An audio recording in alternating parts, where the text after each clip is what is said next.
durante o governo militar, foi feito um convite a vários empresários que atuavam também no Mato Grosso. A maioria dos empresários eram paulistas, mas também atuavam no Mato Grosso, para ajudar a desenvolver essa região amazônica, que era uma região que o mundo inteiro estava de olho nela, e o governo queria tomar posse disso, né? Então, existia essa preocupação do governo. Então, esses empresários fizeram essa viagem com o governo por toda a região amazônica, e muitos deles, seu Ariosto comprou uma área depois específica para começar uma colonização, o pessoal do Lunardelli também, várias equipes se juntaram de empresários para atender algumas regiões. E o seu Ariosto comprou de uma empresa do Rio de Janeiro, em 1971, 400 mil hectares. Depois, com essa posição de colonizar que o governo federal estava incentivando,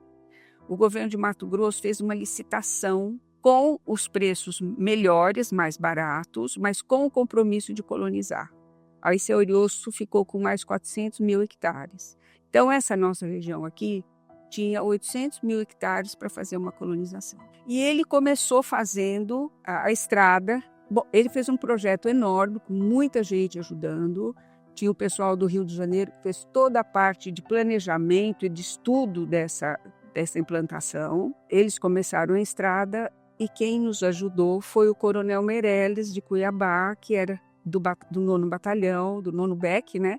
E foi eles que ajudaram, com recursos da Indeco, a começar a estrada em 75. E essa região onde nós estamos aqui, o quadrado onde ia ser a cidade, e o primeiro tijolo que foi colocado para construir o escritório da Indeco, se deu em 19 de maio de 1976. Então, essa data é a data de comemoração da fundação de Alta Floresta. A história dessa colonização está muito voltada para o pequeno produtor. Então, os lotes eram de áreas menores, eram 20 hectares, 40 hectares. As áreas maiores eram mais afastadas dessa região central. E aqui, a ideia do senhor Ariosto, ele imaginava também plantar café, também plantar as coisas da floresta, que era o cacau, que já eram nativos daqui, mas também introduziu o café. E no começo dos anos 80, comecinho dos anos 80, foi descoberto o ouro em Apiacás. Aí a coisa mudou de figura. Houve uma certa confusão, vamos dizer assim. O garimpeiro, quem estava vindo, eles se enfrentavam e meu pai enfrentou eles. Aquela época era para... Ele estava a fim de continuar o trabalho de café, guaraná, enfim. A minha vinda para a Alta Floresta, ela é basicamente em função que eu trabalhei com meu pai muitos anos na agricultura, monocultura, no Paraná. Como a Neise, eu era recém-casado, casei com 22, eu cheguei aqui com 23, a Neise ficou grávida e eu tinha uma carreira brilhante no Bradesco, mas eu achava que, como o meu estudo não é assim, né, nunca fiz faculdade e tal, eu achava que eu devia pensar no meu filho, a Neise estava grávida. E através de um tio, casado com a irmã da minha mãe, que esteve aqui em Alta Floresta, falou de Alta Floresta, me trouxe a vir visitar. Vim com meu pai, em 77 a gente veio conhecer Alta Floresta. E eu gostei demais. Final de 77 eu saí do banco e vim para cá, fiquei um mês aqui, eu e meu pai sempre junto. Desculpa. E a gente ficou aqui organizando uma forma de eu vir para cá.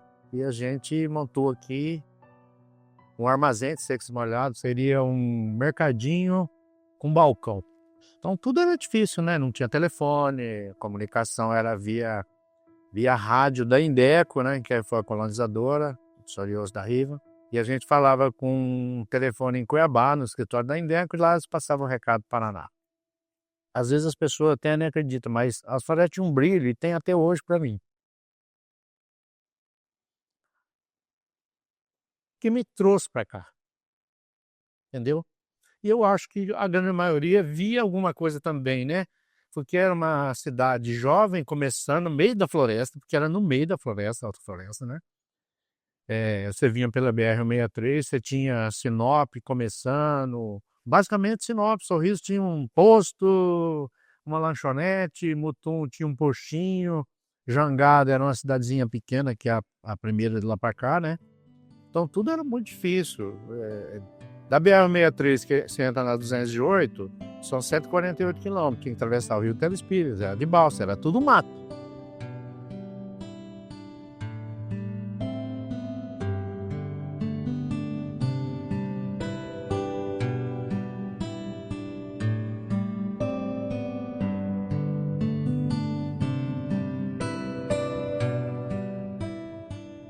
Cheguei em Alta Floresta no final da década de 80, né?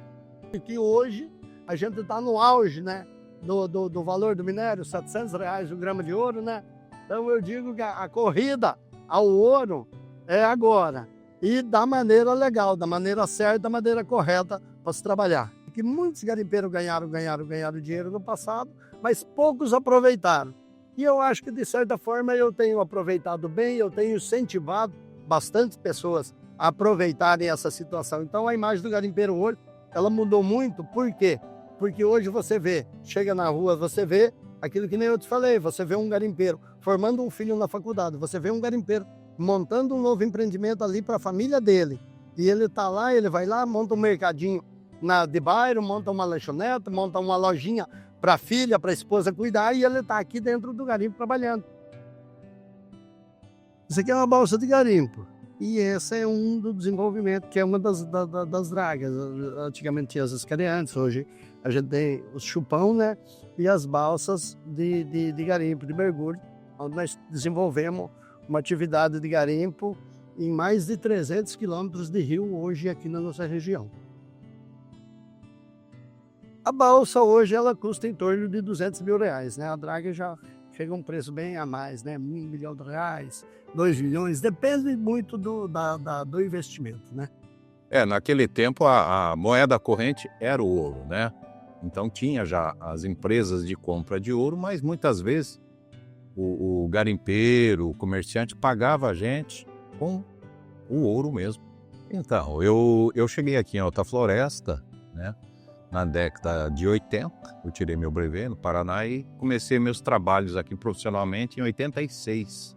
E teve uma época que tinha muitos shows, então vieram os artistas, até artistas nacionais, faziam shows no garimpo. Ali se reuniam em torno aí de 5 mil pessoas, né? E aí os garimpos da região. E os artistas eram vários, vinha artista sertanejo, naquela época se ouvia muito a Rádio Nacional da Amazônia, e ali tinha Delso Moura, Márcia Ferreira, aquela turma ali, e eles faziam shows também, então eles vinham na região fazer. Aí vinham os outros artistas a nível nacional, né, que teve muitos, Milionários é Rico, muitos artistas, e eles também recebiam ouro, né, normalmente. Então teve essa fase do garimpo, né? Depois do garimpo teve a madeira e ela vem nesse ciclo. Entrando a pecuária, a agricultura, né? A região está passando por essa transformação. E em torno de 25 anos atrás começou pesca esportiva, então começaram as pousadas. E eu desde aquela época teve essa transação. Então eu passei por todas essas mudanças na economia local aqui da região. E aí partir para o lado do turismo de pesca. Então a gente recebe muitos turistas, as pousadas são distantes, né? E o pessoal também prefere transportar de avião por causa do tempo. As pessoas vêm, não tem muito tempo para perder na estrada, eles preferem. Então a gente utiliza o avião e hoje, basicamente, meu movimento é transportar as pessoas para pesca esportiva. A região da Alta Floresta ela tem um potencial muito grande na observação de vida silvestre. Eu acho que o Cristalino comprovou e sedimentou isso ao longo de 3 décadas aí passadas. O porquê disso é a nossa rica biodiversidade. Hoje a Alta Floresta, na nossa região, na região na Amazônia Mato-Grossense, 1/3 das aves possíveis no Brasil você pode encontrar aqui. Então o Brasil tem em torno de 1.900 espécies de aves. Aqui na nossa região a gente pode encontrar 600 dessas. Então, assim, é um número muito alto. E se a gente for para primatas, também é um número muito alto e assim vai, falando em fauna. Aqui em Alta Floresta a gente tem uma diversidade de turistas muito grande. A gente tem o turista que vem de várias regiões do mundo para ver a nossa fauna. especificamente mais sobre aves e primatas, mas também vem para fungos, borboletas, né, insetos de um modo geral. A gente tem também a pesca, que é uma região muito consolidada nesse turismo, então também é renomado no Brasil o nome de Alta Floresta para isso. E a gente tem também um outro tipo de turismo, que é o turismo de lazer. Hoje, aqui na Anacan, a gente recebe muitos turistas de outras cidades aqui da região, principalmente de Sinop, que vêm pela nossa gastronomia, pelo lazer. E um outro grande potencial da nossa região é o turismo de negócios, né? A gente tem uma grande, se você for nos hotéis da cidade, eles sempre estão lotados e que é com o turismo de negócio, que é o fazendeiro que vem, que não mora aqui, que vem ver a fazenda, é um consultor, é um engenheiro. Com certeza a pecuária ajudou e continua ajudando e vai continuar evoluindo e ajudando o povo de Alta Floresta. Nós somos os maiores preservadores da natureza. Sem nós, com certeza, se o agro fosse devastador, como às vezes querem colocar isso na nossa conta, se fosse realmente não estaria como está. Hoje se faz tanto a agricultura como a pecuária dentro de uma lógica sustentável, tranquila, sem problema. Nossa região hoje, ela é, eu diria, se não é 100, é 99,9% adequada ao meio ambiente. E ajudamos muito o meio ambiente, como o meio ambiente ajuda nós. Então a gente tem essa consciência, né? A própria madeira, que no passado era ir lá e tirar, hoje são projetos adequados, mudou muito, toda a filosofia da região mudou.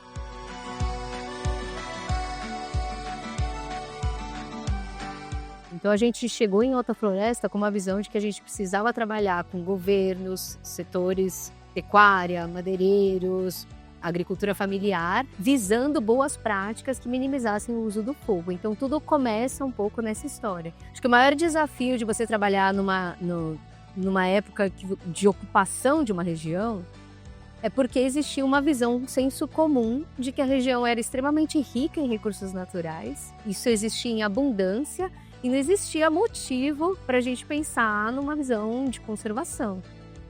Então você mudar uma perspectiva de uma região que é abundante para trabalhar os cuidados do manejo, visando um uso sustentável daqueles recursos em longo prazo, implica numa mudança cultural mesmo, né? De visão de mundo, né?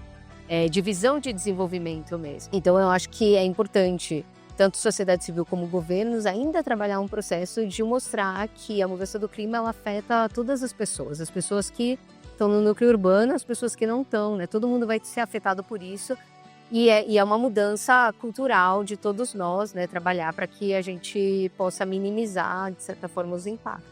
Eu sou otimista de natureza, eu sempre acredito que podemos fazer melhor. A gente precisa evoluir. Em 2005 eu atendia muitas propriedades rurais aqui na região de Alta Floresta, no norte do estado do Mato. Teve uma grande operação do Ministério do Meio Ambiente, capitaneado pela ministra no momento, e hoje nossa ministra, né, Marina Silva, que se chamou Operação Curupira. Naquele momento foi feita uma operação um tanto quanto grande e botou todas as empresas em estado de paralisia.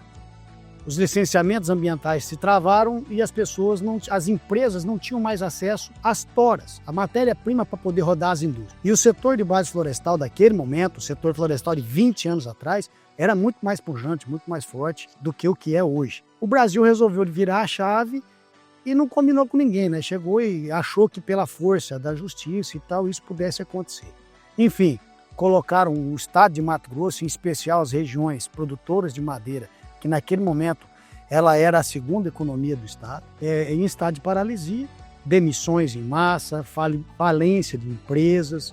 Muitos dos nossos pioneiros que aqui estavam, que abriram as cidades, abriram estradas, ficaram à mercê. Eu enxerguei naquele grande caos a oportunidade de um novo negócio, fazer do limão uma limonada, que era correr atrás do licenciamento ambiental, com os novos moldes. Naquele momento o nosso governador era o Blairo Maggi, e ele assumiu ali então, de uma forma bastante audaciosa, a gestão ambiental do estado de Mato Grosso. E aí a gente começou tudo do zero, e ser pioneiro, eu costumo dizer que é muito caro, custa muito caro para as pessoas ser pioneiro. Às vezes custa uma vida, às vezes custa uma juventude. São coisas difíceis de se enfrentar. E o Blairo criou-se então a Secretaria Estadual de Meio Ambiente, Jogaram o desmatamento ilegal da Amazônia e nós precisamos diferenciar o que é desmatamento ilegal do que é manejo florestal sustentável. O desmatamento, ele não é feito para o setor madeireiro. O madeireiro não ganha nada com desmatamento, com corte raso. A partir do momento que eu vou lá e desmato, acabou-se a galinha dos ovos de ouro. Vai virar pecuária, vai virar lavoura lá na frente, mas floresta ali não vai produzir mais nada, floresta nativa. E criou esse estigma, bater esse carimbo de desmatador, de devastador da Amazônia no setor de base florestal, e eu não podia concordar com aquilo. Mudou muito? Mudou, mas nós vamos precisar de mais. Nós vamos precisar de mais.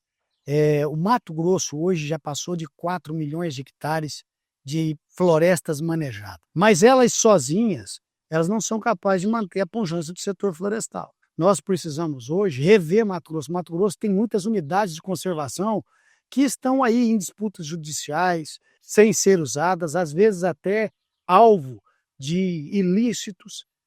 Nós precisamos, talvez, enxergar essas unidades de conservação e mudar, não deixar ela sem ser unidade de conservação. Ela vai continuar, mas nós vamos mudar a categoria. Em vez de ser proteção integral, de uso sustentável, fomentar lá dentro ainda mais o turismo ecológico, a pesca esportiva, que gera tanto emprego, tanta renda aqui em Alta Floresta. Alta Floresta é pioneira nisso também, é a capital da pesca esportiva hoje. Por que não a gente fazer o uso sustentável, manejo florestal sustentável, nessas unidades de conservação e às vezes até mudar um pouquinho o padrão? É uma coisa que eu acho que a gente tem que mudar das concessões federais. As concessões federais ficaram muito grandes, só grandes empresas conseguem participar.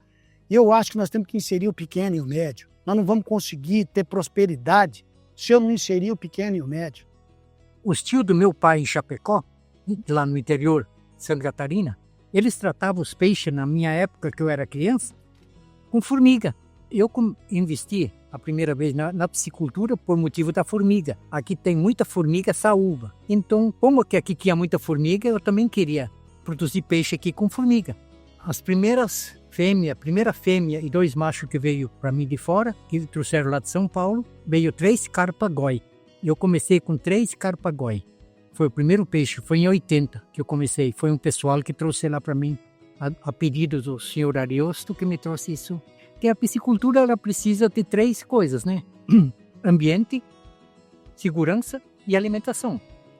Então, para você ter ambiente, você tem que preservar. Se você preserva, o seu ambiente é bom. Aí você pode possuir animais selvagens, principalmente o peixe. O peixe, ele dá segurança para você, retorno de dinheiro. Que ele gera carne, que hoje a proteína, ela sempre é bem aceita. Então, quem não é capaz de produzir peixe? Só não produz peixe quem contamina as águas, quem polui, quem estraga. Agora, se a pessoa preserva a água, com certeza ele pode ser um produtor de peixe. Para mim e para minha família, eu vou falar para vocês, se existe um lugar que Deus mora, é aqui, porque para mim sempre deu certo. Nós nunca demos um passo para trás, sempre fomos bem. Então, isso só podemos agradecer a Deus, né? Como é gostoso você chegar num lugar e se sentir bem, acolhido, né? Ter crédito, chegar sem nada e você ser acolhido, isso é muito bom. Precisa falar mais alguma coisa? Não, né? Então aqui para mim tudo deu certo. Alta Floresta para mim é uma cidade de se viver bem. Eu gostaria que se alguém de vocês fosse vir provar nossa água daqui, ver como é gostoso viver aqui, produzir alguma coisa. Ai, como é bom. Isso é uma coisa importante de você viver bem, você se dar bem na vida. Então eu tenho que agradecer muito a Alta Floresta para mim. Se existe realmente para mim, não tenho que me queixar, não.